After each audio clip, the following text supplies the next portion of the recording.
In the world of fast food, no brand has its operations down to such a refined science as McDonald's. The chain sells its food for a low cost and still makes bank. So how do they do it? Well, it's time to find out the real reasons McDonald's is so cheap. Yes, McDonald's sells its food for a very small price tag, but that doesn't mean it can't still make money from it. It just so happens that the fast food giant is in the business of selling some of the most profitable food items around. Take, for example, soda and coffee. These beverages cost the restaurant just a few cents per cup, but it charges several dollars for each. According to Business Insider, restaurant soda has a 1,150% markup, while coffee has a staggering 2,900% markup. And don't forget about bottled water, which McDonald's also sells. That item splits the difference with the 2,000% price increase. But it's not just beverages where McDonald's reaps the benefits of a high profit margin on low-price food. The restaurant sells numerous egg-based breakfast items. The average price of a dozen eggs is $1.32, which comes to 11 cents per egg. Even if you added the cost of other ingredients like cheese and bacon, it's hard to see McDonald's paying more than $1 to make a breakfast sandwich. Yet they charge about $3 to $4 for them. Children's menu items also fall into this category.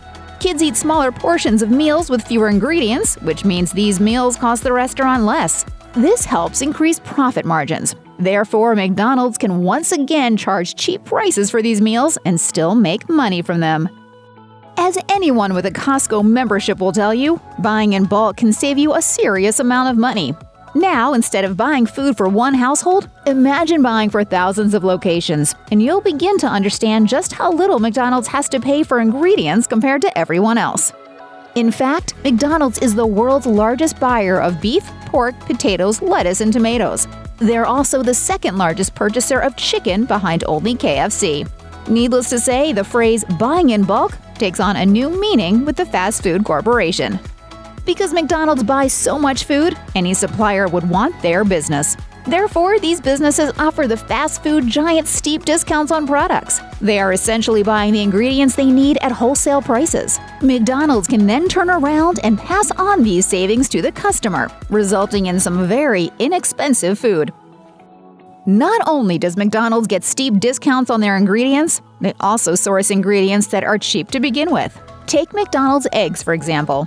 Although they have begun to phase them out, McDonald's has historically used caged eggs. According to the company's website, only 12 million of the 2 billion eggs McDonald's serves in the United States each year are cage-free. The cost of producing cage-free eggs is significantly higher than caged eggs. Farms have to upgrade their facilities and pay more in labor, not to mention the fact that the hens produce fewer eggs when roaming free. That cost then gets passed on to the buyer. The average cost for 1 dozen cage-free eggs is $2.65. Another way McDonald's sources cheap ingredients is by looking overseas. The company buys many of its ingredients from foreign countries. When purchasing something from a poorer country, such as coffee from Guatemala, it will cost McDonald's less than had they done so from a domestic producer. McDonald's has more than 36,000 locations around the world, making it the second largest fast food chain on Earth. It's also one of the globe's most recognizable brands. From a financial and marketing standpoint, any company would love to be in business with McDonald's, and those that do pay a premium for that opportunity. The prime example of this is McDonald's use of Coca-Cola products. The two companies forged a relationship decades ago. Since then, Coca-Cola has been the restaurant's soft drink provider. For this right, the beverage company offers McDonald's steep discounts on their products. And according to the New York Times, Coke's sales teams are not allowed to sell their soda syrup to other restaurants for less than what McDonald's pays. There are other benefits to this relationship. Over the years, many people have suggested that McDonald's serves the best tasting Coke. Turns out, there's a good reason for that. While Coca-Cola delivers its syrup to other restaurants in plastic bags, McDonald's receives it in stainless steel tanks, creating a fresher and tastier soda. Making food requires two components: ingredients and labor. It's not just the minuscule food costs that allow McDonald's to serve cheap food. It's also how very little they spend on the people who make it. On average, fast food workers make $8.92 per hour. Working 40 hours per week for 52 weeks per year, an average fast food worker would make $18,533.60 per year. The median annual wage in the United States is $38,640. Instead of having skilled chefs or cooks who would require higher salaries, the company depends on unskilled workers whom they train.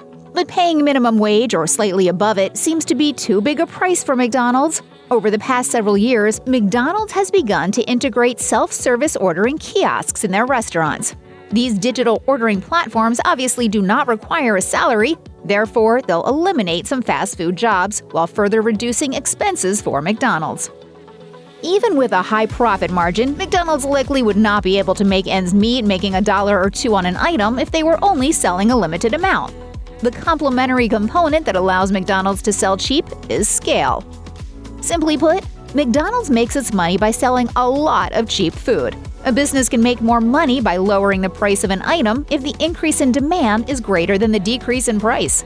This is where it helps that McDonald's serves so many people. It's also why McDonald's will do everything to get you your food as quickly as possible. They even teach their employees and shape their menu around this principle. While it's true that McDonald's can make money off of cheap food, it does have higher hopes. Truth is, the restaurant can offer cheap food because it's used to lure you in. Then it gets you to spend more, asking, "You want fries with that?" is probably the most well-known upselling tactic. And it works. According to the Journal of Marketing Research, customers will eat 85% more when servers offer them more food. An argument could be made that selling cheeseburgers is simply the Golden Arches side hustle, and that McDonald's is actually a real estate company masquerading as a fast food empire. Most fast food franchises sell their name, branding, and proprietary formulas in exchange for a share of the franchisee's profits. McDonald's does the same, but with one additional corporate-friendly policy. Franchisees must pay McDonald's rent. That's because the company owns the physical property of most of its locations. The business model is simple. The company buys up cheap locations, then leases them to franchisees. The caveat is that McDonald's finances these transactions using fixed rates, but charges leases using variable rates, meaning lease payments continue to rise over the years even though the cost to McDonald's doesn't change. According to Bloomberg, the average McDonald's franchise pays nearly $400,000 per year in rent and associated fees. The chain has some 36,000 locations, 90% of which are owned by franchisees. The truth is that McDonald's can sell food for as little money as it wants. As long as the doors are open, McDonald's is making money. And they're not shy about admitting it. Former CFO Harry J. Sonneborn explained the chain's philosophy best, saying, "McDonald's is not technically in the food business. We are in the real estate business. The only reason we sell 15-cent hamburgers is because they are the greatest producer of revenue from which our tenants can pay us our rent." It's not just rent that McDonald's takes in from its franchisees. The company reaps massive dollars from their outsourced locations and other fees. If you want to open a McDonald's restaurant, it'll cost you a cool $45,000 up front. After you set up shop, you'll still have to pay the mothership 4% of your gross sales each month. As long as the restaurant is making any money, McDonald's Corporation is making money. In 2018, McDonald's brought in fees, royalties, and rent from franchised restaurants to the tune of $11 billion. The company doesn't care if they lose $1 on a cheeseburger, they're making billions just by selling them. You might be asking yourself, why would anyone want to open a McDonald's if so much money just gets sent right back to the corporate office? It's because there's still plenty of cash to be made. McDonald's has an unrivaled brand identity. It is so well known and serves so many customers that owners can still make a nice profit. According to Bloomberg, the average McDonald's location made roughly $2.7 million in annual sales.